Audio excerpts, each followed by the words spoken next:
courtesy of Banggood.com. I have in this box, let's have a look and see what we have. We have the new Eachine E010S, and as soon as you open the box, now talking about the box, you don't get the right box with it, it's the wrong box, but that doesn't matter because the quadcopter is in there nice and snug and nice, neat and tidy. As you open it, excuse me, you get a nice manual in probably Chinese and in English, as you can see. The version I got is the DSM version. It comes with a flight controller board. It's the F3 Evo flight controller board that it comes with.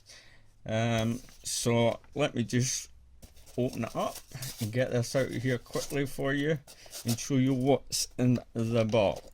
Now you get the quad itself, looking all nice and lovely there. Let me just put the quad down so I'm getting all this out of the way so I can get the box out of the way and have more room.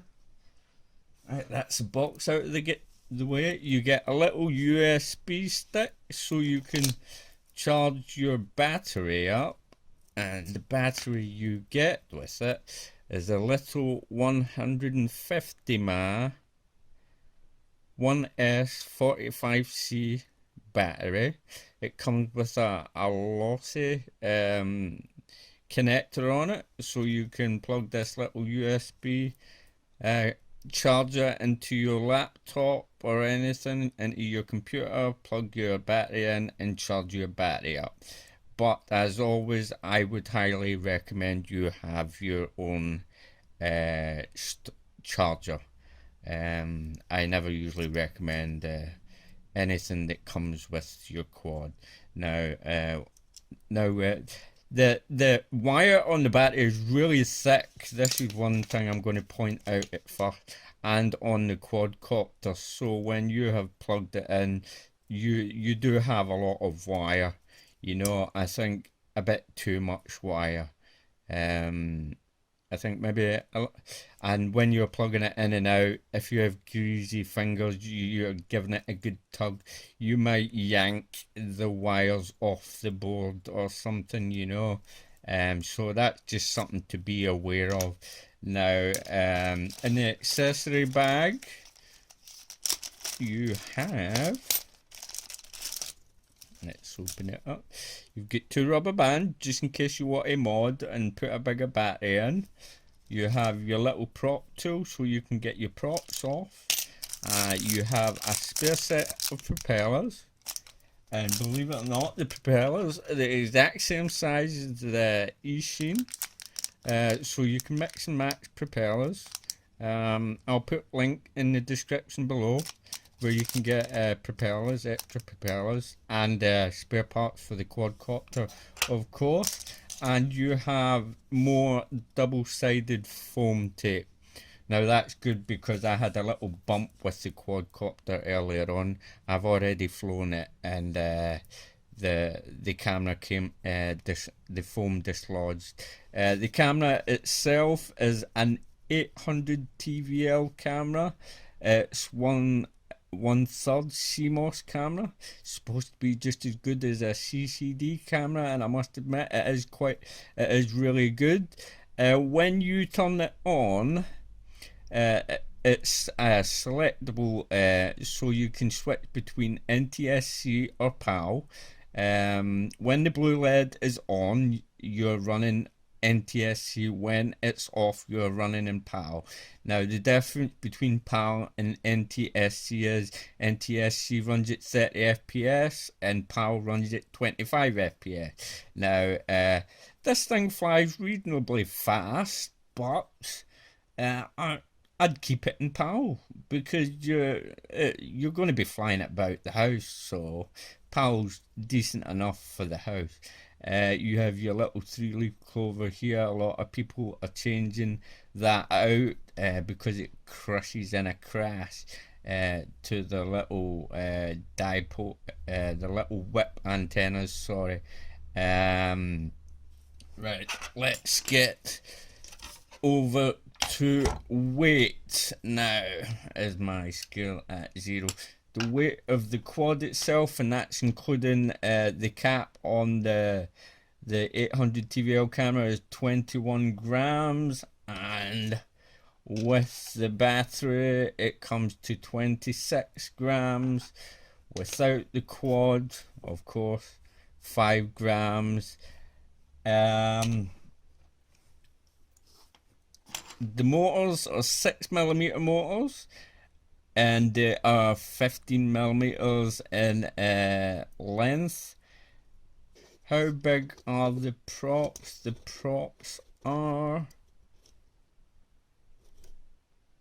round about, it's hard to get that in there, 31mm. That's prop size. So say 30mm. What else? Like I said, I got the DSM version. It was quite easy to set up. You can bind it with, well, I bound it with my DX6i. You can bind it before or during the setup on CleanFlight. It doesn't really matter. Just plug in your battery. You'll see the blue LED flashing really fast, and hold your bind button and turn on your transmitter. Give it a couple of seconds, let it go, and you'll have a solid blue light, and that'll be you. Then you'll need to go into CleanFlight and set it up. I'll have CleanFlight up for you and show you what to do there. There was a couple of bits I missed out in CleanFlight. I had to reverse the yaw and the pits after I'd set it up because they were going the wrong direction. And also, I did not get any little foam tabs underneath my screws. I feel really sad now, but that's okay, because I have some myself and I will put them on. And here is your connector, so you can plug in your cable for CleanFlight. Now this is a 40 channel TVL camera. It's a great little camera with 150 field of view. A little downside of it is where they've put the antenna. It's right in front. It would have been good if they had put the antenna at the back, because if you want to face it fully upwards, it's going to be in front of the lens. So it would be nice if it was at the back. And I don't know if I was to compare it to the Eachine E010, the way they made their socket here, I would actually prefer that. You know, I know it puts a little bit of stress on the board, but if they had done it with this, it would save so much cable, you know, because it just hangs out the back quite a lot. Have I missed anything? I always miss stuff.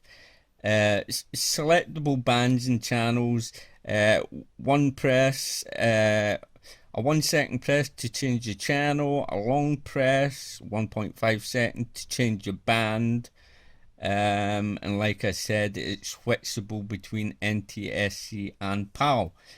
It is really fast. It really is. It's 59,000 kilovolt motors in it. I'm not used to flying tiny whoops because I don't have any. So my flight video might not be very good because I'm not used to seeing these two front guards in my goggles with props spinning. You know, it felt kind of awkward to try and get used to it, and I've only flown it a couple of times. And from the 150 for my battery 45C, I got about 3.5 minutes flight time, which is really good in my opinion. My thoughts on the quad itself: put the antenna to the back. I'm not totally happy with the cable. I don't know, some other cable, or maybe like I said, the plug socket that I showed you on the Eachine E010 might have been better, but people can swap that over themselves. Apart from that, this is a cracking little quadcopter, and I would highly recommend you go out and buy one. It comes Spectrum, FR Sky, F Sky, if that's the one it comes with as well. So go and pick one up. It's well worth the money for flying indoors when it's raining outside. It's speedy, the camera's great. There's no really downfall to it, and you can mix and match parts from all different tiny whoops and do whatever you like. And put a mullet mod on there, whatever you want to do, you know. Mods are us. So thank you Banggood.com for sending me this out to review. Clean flight settings coming up, and after a clean flight settings you can see a little flight. Now the unboxing is done. We have to install Google Chrome, Clean Flight, and you will more than likely need these drivers highlighted here. It's www.st.com. Once you have installed these drivers, I would highly recommend that you restart your computer, and obviously you will have Google Chrome installed. Then you will want to just type in Google Chrome Clean Flight and install Clean Flight. Once you've installed Clean Flight, go to apps and hit the Clean Flight button. I have Auto Connect set to off. I'm going to plug my quadcopter in. There you have it. You hear that noise? And I'm going to connect it. There you go. That's my quadcopter connected. Okay. Now, on the first time of doing so, you'll want to go to the receiver. Now, make sure your transmitter's off at this point when you're plugged and connected into Clean Flight. The blue light on your quadcopter will be flashing really fast. So, and depending on what quadcopter you got, if you got a FR Sky or DSM, I get the DSM version, so I'm running a DX6i with it.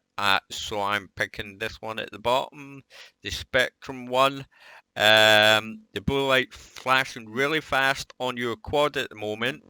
You will want to hit the bind button on your transmitter, turn it on, give it a second or two, let go of the bind button, and you should have full stick movement. Okay, you might hear a little buzzing noise just now because my transmitter is interfering with my microphone. I don't know why. Now there was one major problem. If I go into modes, every time I tried to arm my quadcopter, you can see it's arming now. Okay. I couldn't get it to arm it first. I tried to lower my minimum stick. That wouldn't work. I also tried to lower my minimum command. That wouldn't work either. The only thing I could do was on my transmitter was to lower my throttle trim. To keep clicking it like 1 or 2 clicks down, and check with your modes when you're doing it, and click that gear switch up and down while you're doing it, and you will find just the right amount of throttle trim down, and you will be able to arm your quad. Now don't forget, once you have bound your transmitter to your quad, hit the save button. Any changes that you make in Clean Flight, always hit that save button, because if you don't hit that save button, they're not going to get saved. Okay, simple as that. I have changed no settings, I've just bound it. I'm flying it as it is. I've already flown it. The video's coming up. It was a bit slow in the yaw, but I'll fix that out later. I wanted to fly it as stock, so enjoy the video.